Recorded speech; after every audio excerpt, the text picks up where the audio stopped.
Collin Griffith, the 17-year-old accused of murdering his mother a year after killing his father, will be tried as an adult. It's just one of 5 new details, including Kathy Griffith's final text messages about her troubled son. A shocking tragedy unfolded in the Hamptons when Catherine Griffith was allegedly fatally stabbed in the neck during a violent altercation with her son, Collin Griffith.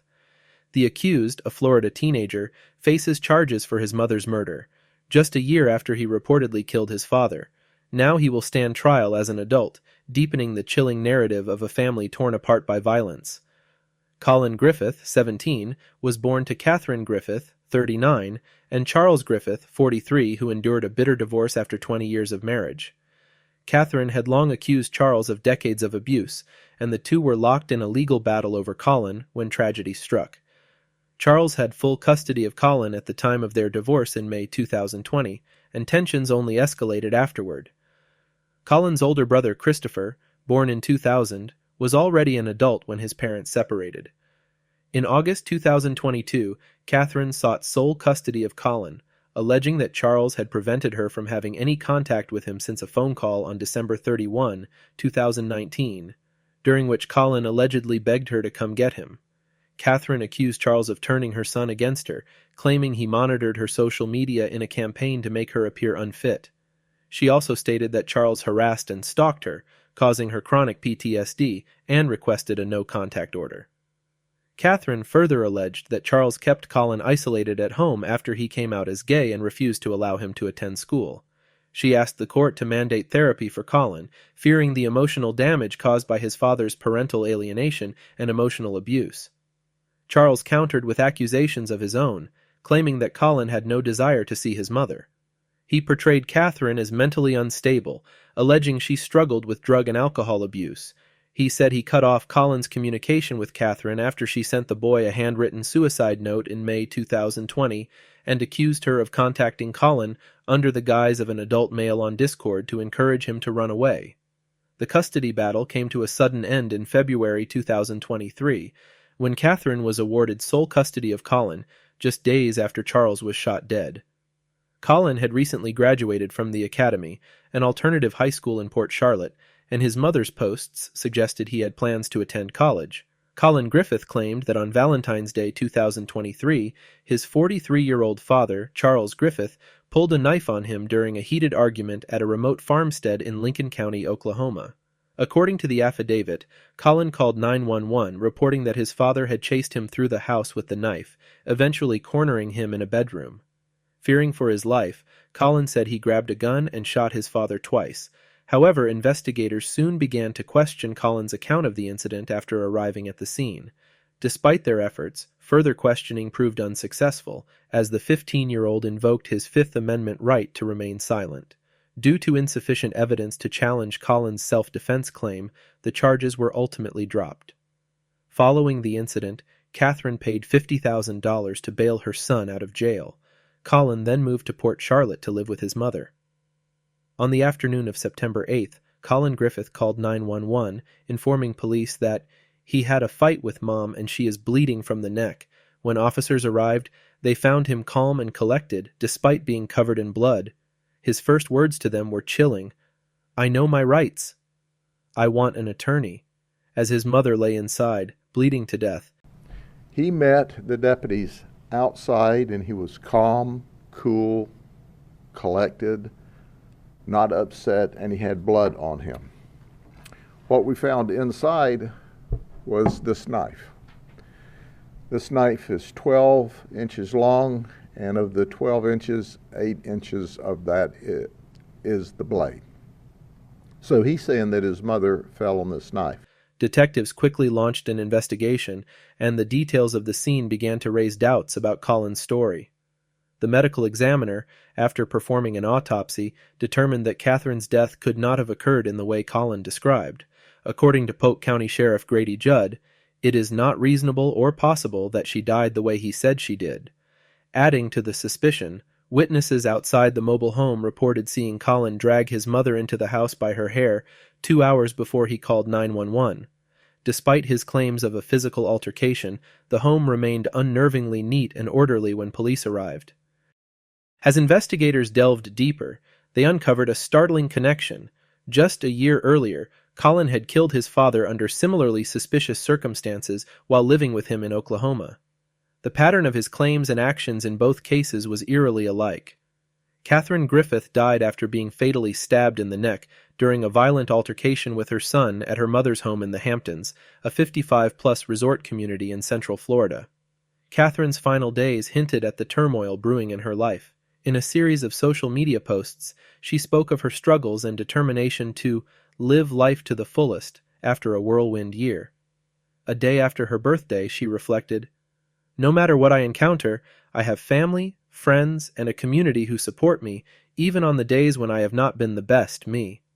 Just days before her death, she shared haunting lyrics from a Taylor Swift song, "It's Time to Go," hinting at deeper pain. You know when it's time to go? Sometimes giving up is the strong thing. Despite the darkness, her posts often portrayed a loving, happy family, sharing memories of vacations to Disney and Universal Studios, and a cruise. In May, she gifted Collin a brand new 2024 VW Jetta for his early graduation, proudly writing, "I love you and am so proud of you." But beneath the surface, tensions were building. On the day of her death, Catherine sent desperate texts to a neighbor asking for help. "I'm meeting with his probation officer Monday if he doesn't come home today by 10, she wrote. Frustrated that Collin was hiding at her mother's house in Polk County, her final message, "He won't listen. I'm going to get him, and if he doesn't get in the car, Polk County can deal with him." At around 6:30 p.m., after hours of tension, Collin called the police. Despite his calm demeanor in the brutal crime scene, he showed zero remorse when officers arrived. Local law enforcement first arrested Collin Griffith in November 2023, charging him with domestic violence after he allegedly beat and stomped his mother. Just a few months later, in February 2024, Griffith fled to his grandmother's home in the Hamptons following another argument with his mother. According to Sheriff Grady Judd, the grandmother said, "Hey, we don't feel safe with him around," leading deputies to take him into custody as a missing person. He was turned over to the Department of Children and Families. Just 2 days later, on February 14th, the one-year anniversary of his father's death, Collin reunited with his mother. In a chilling statement, Collin reportedly said, "I don't want to go home. I'll use any force necessary to avoid it, including killing my mother." 6 months later, Collin was back in custody under Florida's Baker Act after threatening to kill himself and harm his mother. His violent tendencies were already becoming a pattern. In November of the previous year, he was arrested on domestic violence charges after kicking his mother to the ground during an argument about video games. Despite trying to claim self-defense, his grandmother, who had witnessed the attack, corroborated Catherine's account, resulting in a no-violent contact order. This allowed Collin to stay with his mother, but any violent behavior was strictly prohibited. By February 2024, Collin had once again run away to his grandmother's house. When confronted by deputies, he declared, "I will kill my mother if forced to return home." Despite the warning, the DCF handed him back to his mother, eerily coinciding with the anniversary of his father's death. The tragic scenario repeated itself on the day of Catherine's death. After another argument over chores, Collin fled to his grandmother's home while she was away in the Florida Keys. Catherine arrived to retrieve him, and 2 hours later she was dead. "Collin Griffith is a violent predator," said the investigating officer. "He has now killed both his father and his mother. We will hold him accountable in Polk County, and we will do everything we can to keep him separated from civil society." Sheriff Judd added, "When you look at this, you see a kid. When I look at him, I see a psychopath. Everyone in his life who has crossed him is dead. At 17, he's already shot and killed his father, and stabbed his mother in the neck so forcefully that the knife went through. I can assure you, had he gone to live with his grandmother, and she had crossed him, she would be next." Mom drives up here to Auburndale from Charlotte County. She arrives at 4 o'clock. At about 4:30, witnesses and neighbors see Collin and Mom arguing outside, and Collin grabs his mother by the hair and drags her into the house. Just about 2 hours later, that's when we receive a 911 call where Collin said, "I've had a very, very long fight with Mom, and she fell on a knife and she's bleeding from the neck." When you look at this, you see a kid. When I look at him, I see a psychopath. While law enforcement is focused on bringing justice, this case also raises questions about systemic failures. On one hand, the involvement of the DCF and law enforcement shows efforts were made to manage Collin's violent behavior. However, repeated instances of him being returned to volatile situations highlight a lack of effective intervention. A grand jury has indicted Collin Griffith on a charge of first-degree murder in connection with the death of his mother. Brian Haas, the state attorney for Florida's 10th Judicial Circuit, announced that Griffith will be tried as an adult based on the egregious facts and circumstances of this case. Charging a minor as an adult is not a decision I take lightly, Haas stated, but as state attorney it is my responsibility to do so when warranted.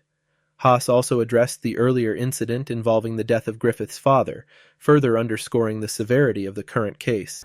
I made the decision to charge this 17-year-old as an adult based upon the egregious facts and circumstances of this case.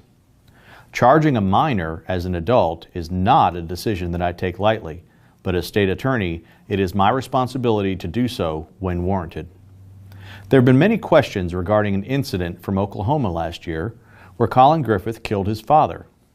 While I have been informed that charges were not brought in that case, Polk County law enforcement continues to work with the authorities in Oklahoma to be sure they are provided all relevant information and evidence that will allow them to continue to evaluate their case as they deem necessary. The Polk County, Florida murder charge will now move on to an arraignment. My prosecutors and the deputies from the Polk County Sheriff's Office will continue to work together to pursue justice in this case. Griffith has denied killing his mother to police, but has not yet entered a plea. He will appear in court on October 8, 2024, for his arraignment.